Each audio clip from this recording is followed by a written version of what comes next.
no ma bi ensem fata no chese monhwe ye na Ghana man so mu anya de a wo mu de ho ebecho ye Interior Minister Muntaka Mohammed wono anodin semwe abetudwa. City coordinator says, I just issued a statement before I left Accra. We are not anymore going to tolerate communities that attack our security personnel and our security facilities. We will no longer tolerate that. And I send this signal and this announcement to all perpetrators who think, because of our democracy and our resolve to get our security agencies to do the right thing, to take them for granted. Just last week, as we speak, we have more than 4 of our security agencies who are lying in the hospitals between life and death, simply because they've gone out to protect life and order. We are no longer going to do that. We will let the force of the forces come to bear on any community that think that they will attack our men and women and go scot-free. That will no longer be tolerated under this government. In conclusion, Interior Minister Onmonyam for Muntaka Mohammed wono anodin semwe abetudwa no pe KFM TV yenso ye de bi abesom ye do every sansem na no pe ye do akopiem e won sem fofom dia ye na yenim se tekendi eye wo modwade bia ye ho no bia ye bi aseye no enam so ema nipa ba ko de wo fa so eto ananan e won se do aye awe hosem ye papa eno enam so ema sekendi eye ma shebedwani Onmonyam for ble nyameche eye ama wono so abamonti ma wo de adesede Ekwama Finance Minister eni eye mpenifo ahodo a wo ewo my Ghana watch senkebe ya asisi ade wo mu ntwa moni emfa mbehwe no mo market ho no eno eya ade atibia ewo musesi anom enye tibia pa nti ewo se mpenifo timi hwe na wo mutimi etwa moni behwe mo na saa nsiesie bia ho bia no mutimi hwe na wo eye de mo eye Onmonyam for ble nyameche ama wono anodin semwe abetudwa no pe KFM TV yenso ye de bi esomo. Honorable Atoforsen, to have mercy on Sekendi, especially our market women, our mothers. They've suffered for 32 years. We've had MPP ruling in Sekendi for 28 years, and still they should look at the state of our market. They should have mercy. His Excellency John Dramani Mahama, we are crying for mercy. We are crying for compassion. Show compassion on us. For Sekendi is crying out loud for your mercies. His Excellency, please come and rebuild our market for us. People are dying. People are dying. People are crying. People are getting injured. Please. Please. His Excellency John Dramani Mahama, our mother, Her Excellency Nana Jane. Please, Prof. We know you are a mother. We know through you can talk to the president for the president to come and fulfill the promise he made to us on our platform, campaign platform, when he visited Sekendi. I am pleading. I am pleading. I am pleading in the name of God. Please. This market is not good for human habitation. It is not even good for us to be in here just as another day. Look at the collapsed structure. Look at the buildings, the stores over here. His Excellency, we are pleading with you. Just have mercy on Sekendi and our market. Thank you, His Excellency. You know that when this video gets to you, you will take action. Hear our humble cry. Hear our humble cry. Sekendi, remember, is the capital of the Western region. Can you confirm that the woman who got hurt is dead? Yes, we had one casualty, and then they took her to the hospital, and she's passed on. That is the result of neglect that we've had in Sekendi.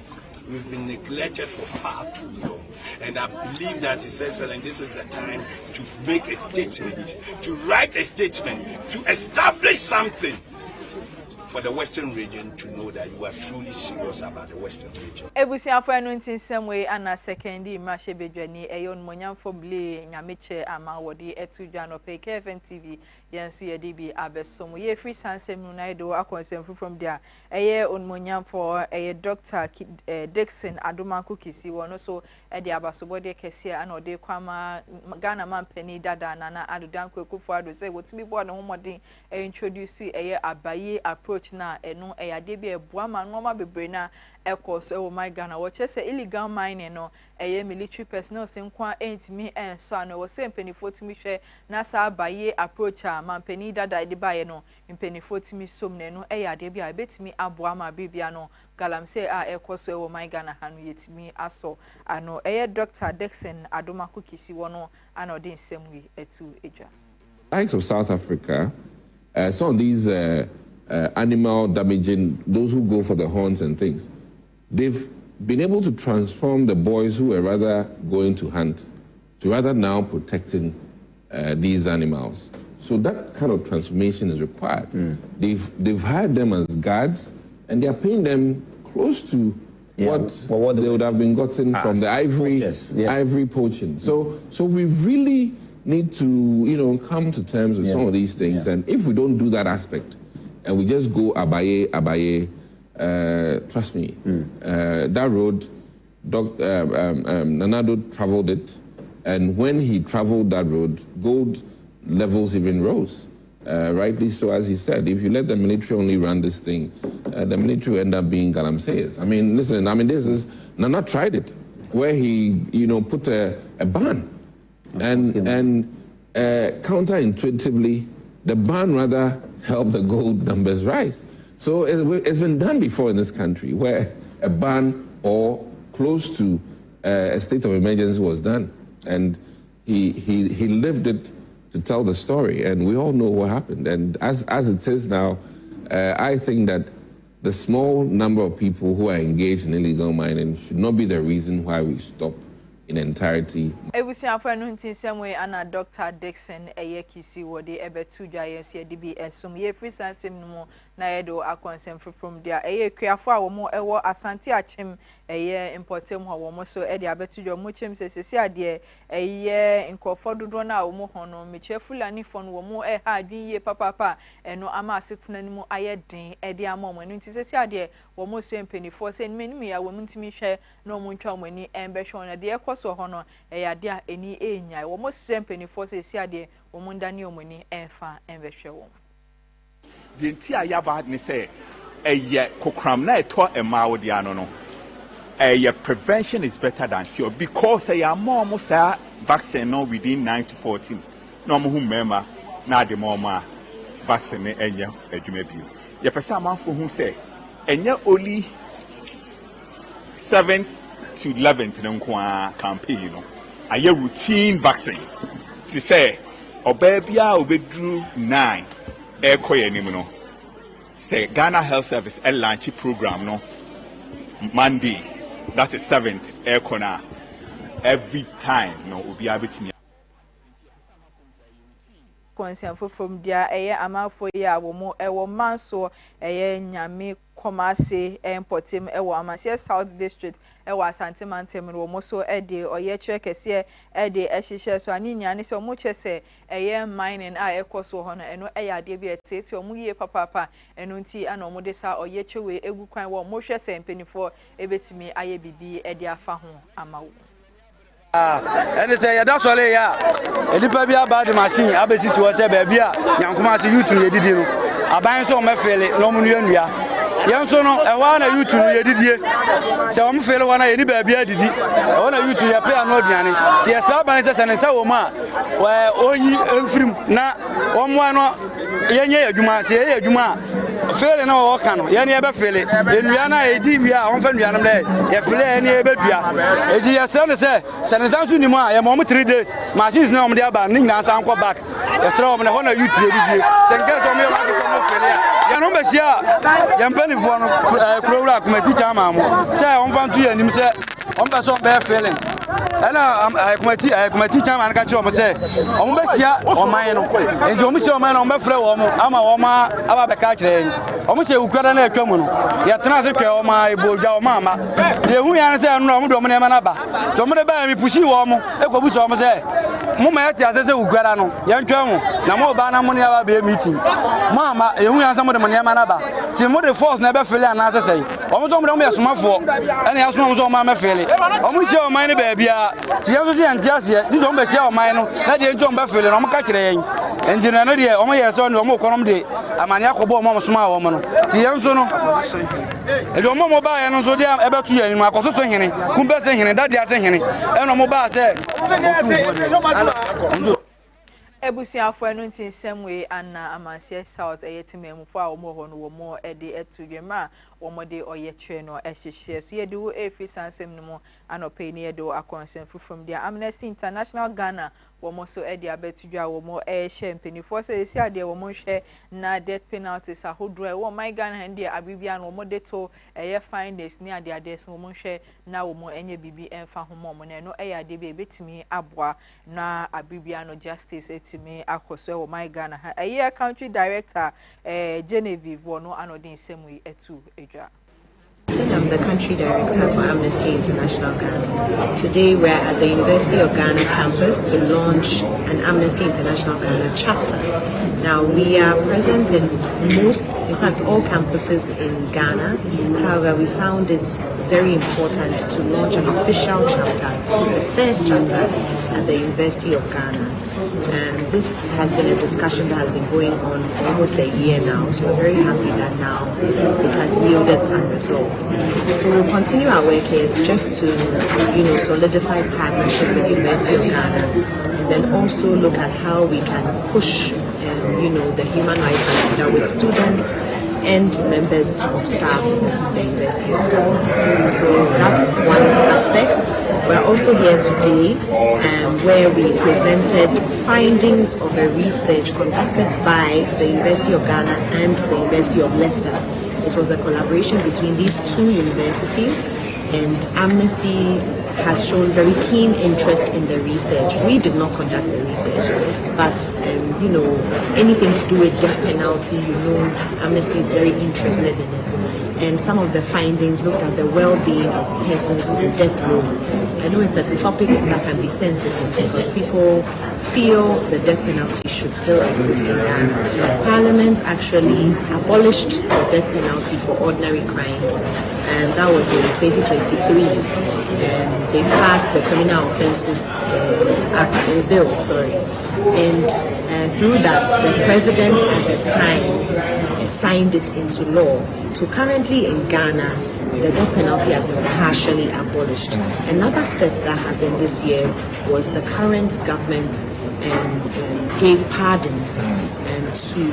certain persons in prison. So some of these were persons on death row. Now it simply means that their sentences were commuted to life imprisonment. So now we have half the number. We had about 180 on death row as of 2024, and half of these, about 89 or so, have been commuted to life imprisonment. So this simply means that now we have about half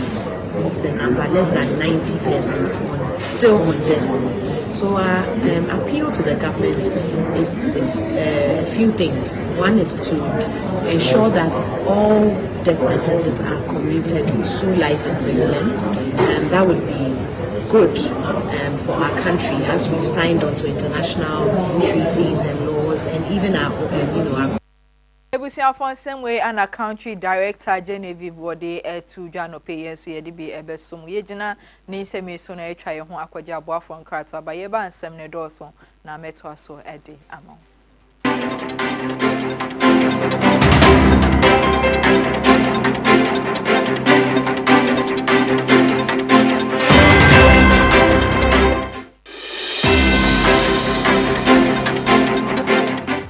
Fraba ejasuoni o yanom ehyen a use fuel we so yensesa oil ne wo hia ene ne key ehyen egumechi nyina eye lip moto Giomi anase nami eyemu bia wo sabeka wo KFM Limited ewo Ghana ha leap moto abefo cancer abi yanom emwede ne sanso efe wa hwe interiors here ka here me timusisi ya ne ye friend no leap moto ewo 3 modes of driving obetimi a switch so open temo a obe na sports mode so person will save you battery obetimi use economy mode na so won pentem na wo pe normal riding so a your friend no standard wo charge your battery within 6 hours ebetumi do akokomase aba metre 310 kilometers into woni how obetumi so the 3 hours fast charger a charge na mana you full bonama na akokomase aba say no me try the aka no Giomi ya wo hia ne key make sure say key ne ben wa wo hwese na interior on it here na black and white papa so no FSN yo wa screen tentin e bo ma hu car no battery aka na ma hu mileage nso e wo so when so de etu kwan 320 kilometers and sana was a charge ubetimi a charge na 6 hours fast charger ya 3 hours abefu efidie yenso ubetimi a drive no in 3 modes a standard sports and na say economy so wo pentem to say me a yanom choose sports what say ubetimi to kwan fi hakokomase ama wo battery ni bi so aka because a 320 kilometers wo charge na 6 hours ubetimi nya full battery na wonya fast charger so 3 hours per you're set making sure so okay ni kan ho nya sa wakem ubi e door na start Chili Giobi black and white makoma swat man san kawo de yen check the aka no yeah no abefo de ni mu ba ko ni o de awunya no key making sure so key ni ben nya sa wakem wheel no efe leather na ewo mu no so dance eye gray ni yo ma hodo mi no de ni hakakra ene de mu odu esanso wo screens mienu wey ema wo information ahun wo car ne ho nyina ase besia bonyum papa your friend entertainment dia wo hia no ane ebes ubetumi so drive in 3 modes just like the others standard and ase sports so open tema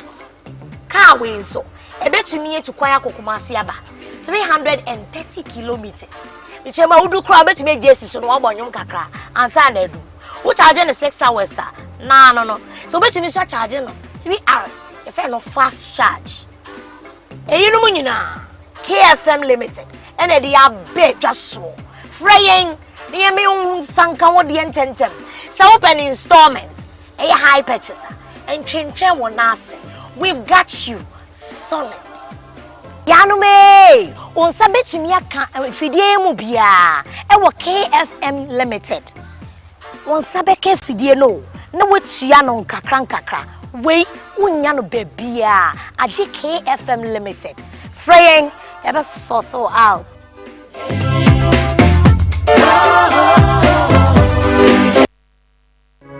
yo amafo ene yemama kwaba e de ba eye KFM musical shop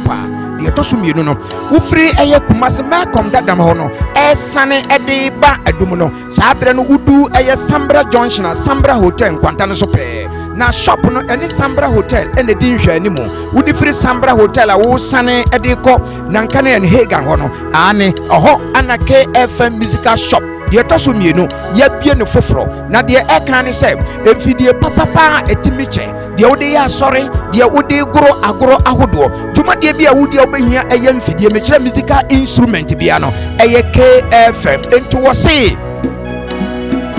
Ghana muntie Asanteman muntie eye KFM musical shop ana sabre ya bie no foforo mu no chan ewo Prempeh the 2nd Street Ufi all me come down na wo sane ede ko adum no ane udu Sambra Hotel nkwanta so na wa dane onsani fa so oho ana KFM musical shop yi ewo ye ne Sambra Hotel ana ehwe animo ye twa abrebia gina mese se be proud ana se me ye dwa me free kumasi edun KFM instrument store obi disasa se bo me fo de woto no woni sida wo de niama papa ejina wonim na woto no wo say yes woto no bibi aka wakoma ni nyina free KFM instrument store Kumasi Adum. Sɛ megyina hɔ na meto nnwom a metumi nya ahomeka fi sɛ mfidi papa mu anim na megyina no wobɛtena yɛkɔ ma yɛde wo sika na atwa nanka kanewu ɛnsɛmfo ayi.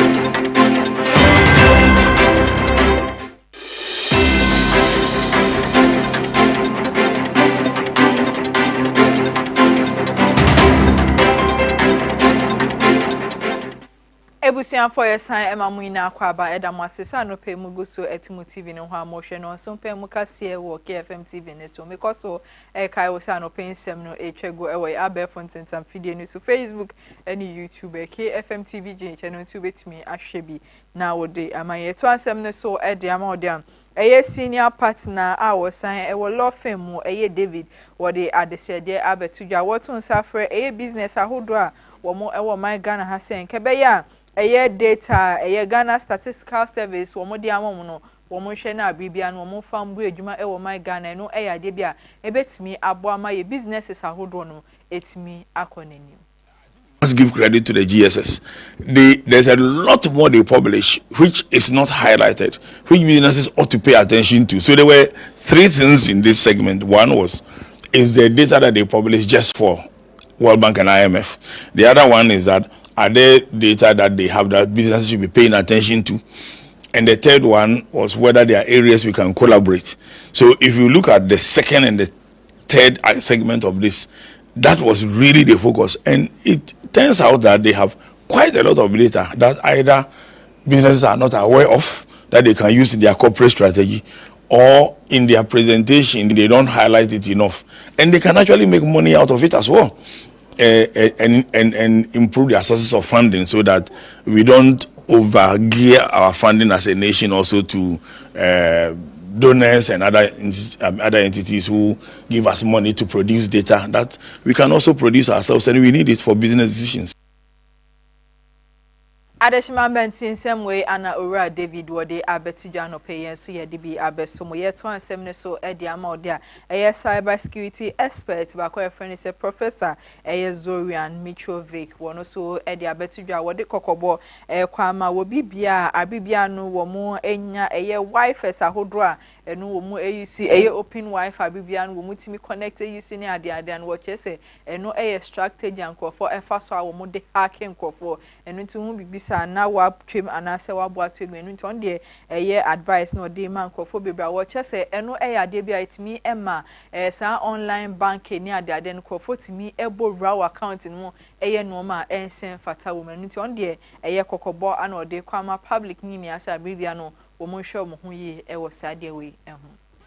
It's sometimes essential for us to do some work, even if we use a public Wi-Fi. But it is highly important to remember not to use public Wi-Fi for something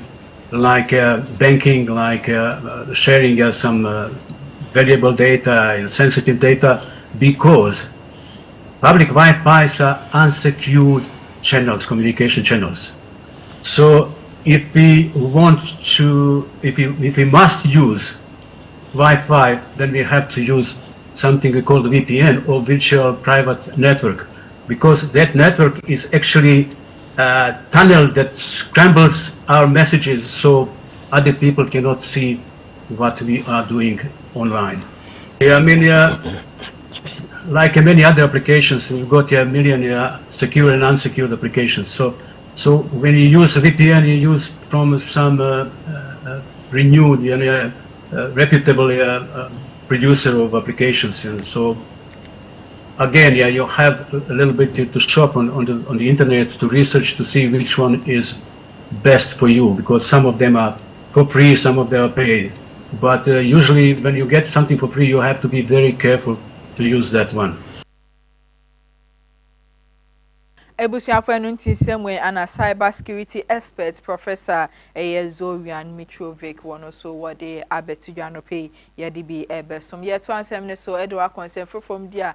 immigration officer friend says Stephen King amwa a ono akasa ne yonko brebo etimi edi ne wu ya nam sema papa watu nananum ewon siedo akoba ne se na asem no wo mu di court akoni abase ne se efata ne ndoda wo mo esan ede abrantie ekopie mu ewo court a ebusuafo no so kasa wo chese wo mu de mra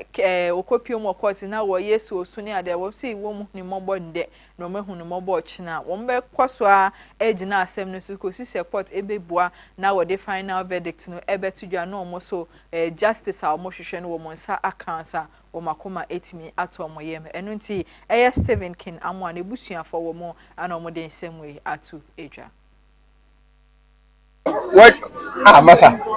What pretend this? Oh, yes, we mobo. Yay, when you mobo. Dear me, dear me, bright into me, moboda. Bright 20 million moboda. Into your mobo.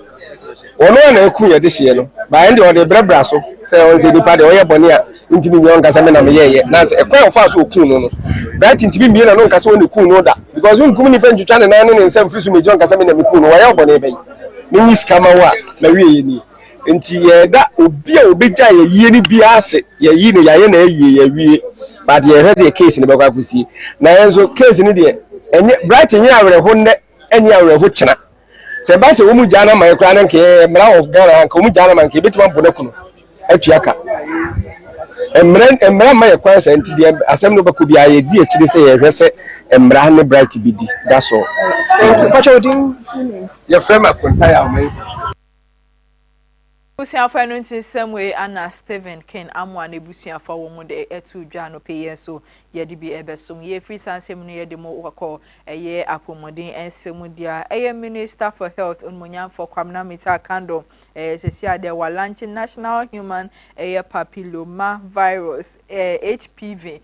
vaccination no wa alanche wo man Ghana ha no ebeboa ma bibia ne ma omu enya cervical cancer no mutimi asa no de aboy no nti Kwabna Mita Kando wono ana wogina simpie nya paso a wo lanches adwumede wo my Ghana ha ebetimi aboa ema bebre na wo mayemu. HPV vaccine is safe, it is effective, and Ghana is not the first country to administer HPV vaccine. And this vaccine has been approved by our FDA and WHO. I'm excited to tell you that HPV is preventable and we are ready to fight it. Anunti Health Minister Kwabna Mita Kando wono anodin semwe abetudwa yesu yedibi abesomo na mra wodne seme bewe no ukopie mu ewa asante mantema abetudwa se eye mbegunu be se 400,000 anomatimi abom homodin edesa HPV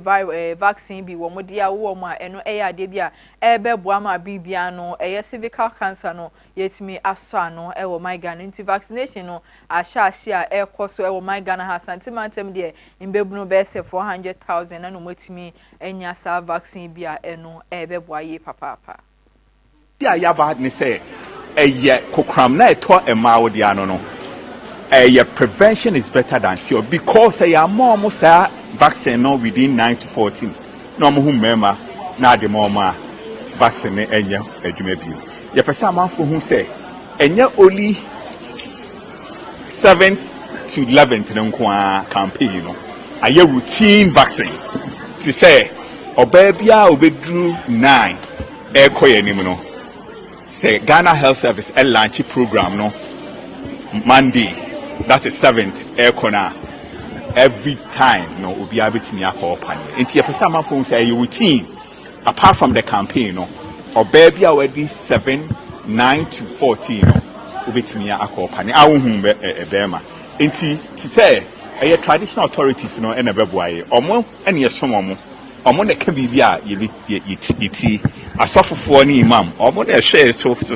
omo ka bibia yebeti and a school forces so no otimi say 9 to 40 most of them are in school parents consent ni nyina no omo na beka now so at the teacher higher craft for asante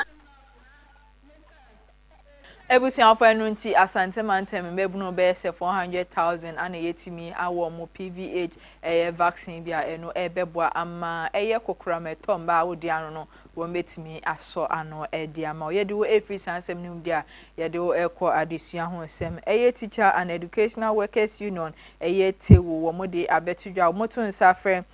Ministry of Employment and Labor Relations says nkende wo mo hwe na wo mo negotiation na wo mo ne wo koye ne efa wo marketia ne adede ho no wo mo ntum 50% efa mo ne no ade bia betimi aboa ma bibia no wo metimi akomunim na mra wo ne nsentwofo hye twetwe nkomo ana national chairman Salamatu Mohammed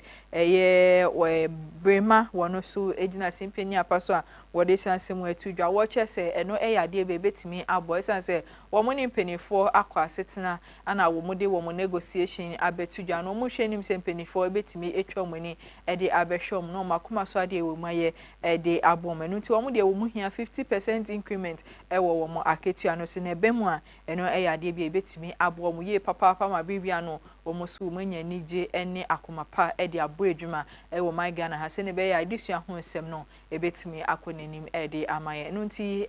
teachers and educational workers union nsem we ana no pe wo mo de abetudwa KFM TV yenso ye de bi abesom ye gina so na mada ne me ho sema ba me ba me de nsem no eko edwedi em.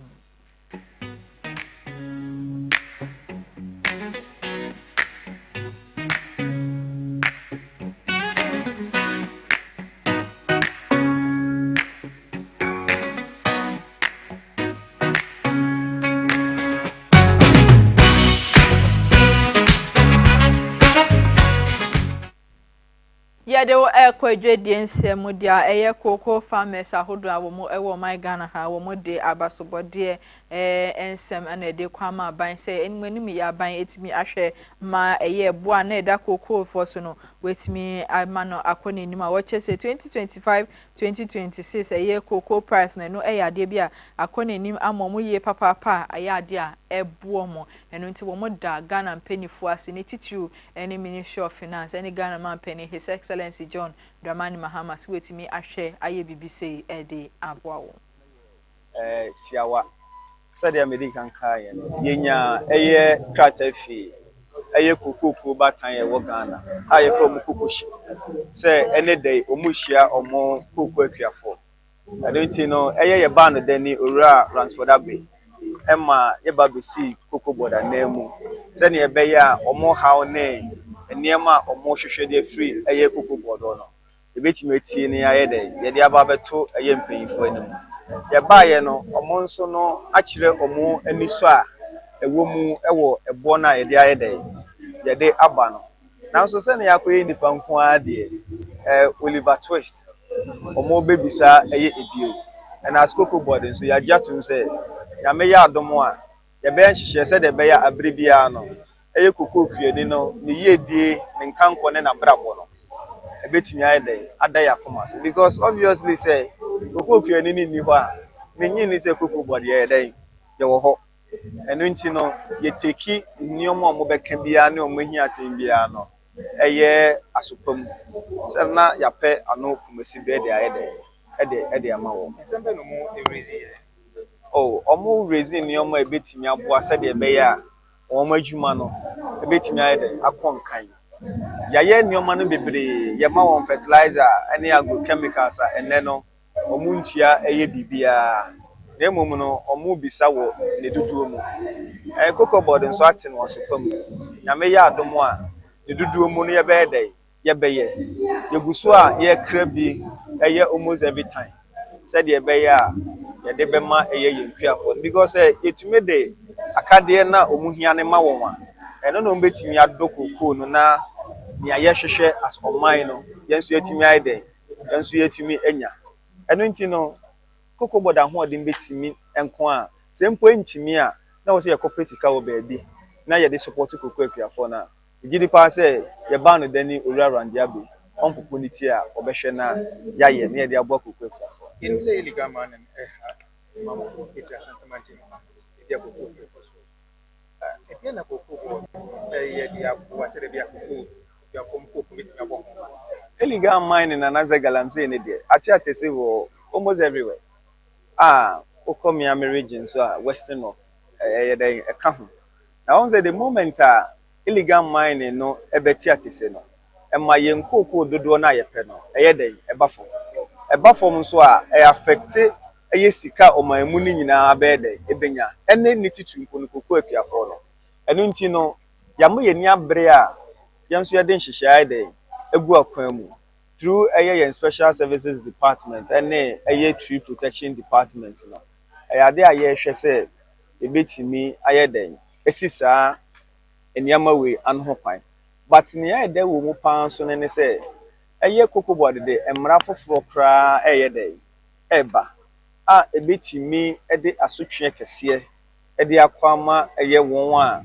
etwa cocoa gu mu ne ehon keka ho mu ne ade enu nti no we kire se cocoa dawas yedi kan Ghana cocoa board ne aban hihye omaya ndi cocoa scan bi aka cocoa ho akuafo ani age denso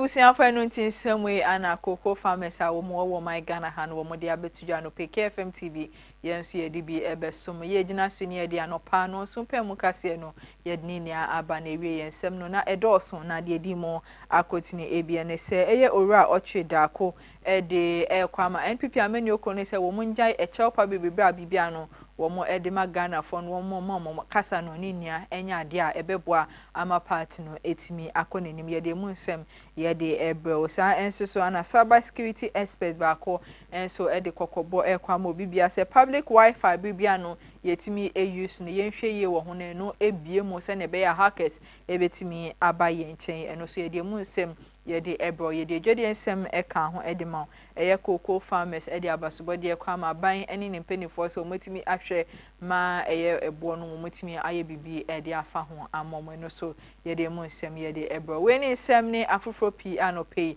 ye bo anu ye de besom se no so pem kase wo KFM TV ne so asida kase en confirm KFM Musical Center dadabate kabana talent microfinance omo ananope wo mo ebo mechido ma mede kase boy mede ebesom okenkan fa anope wote menka no edin ameje so en Maame Esi Nkrumah yakramina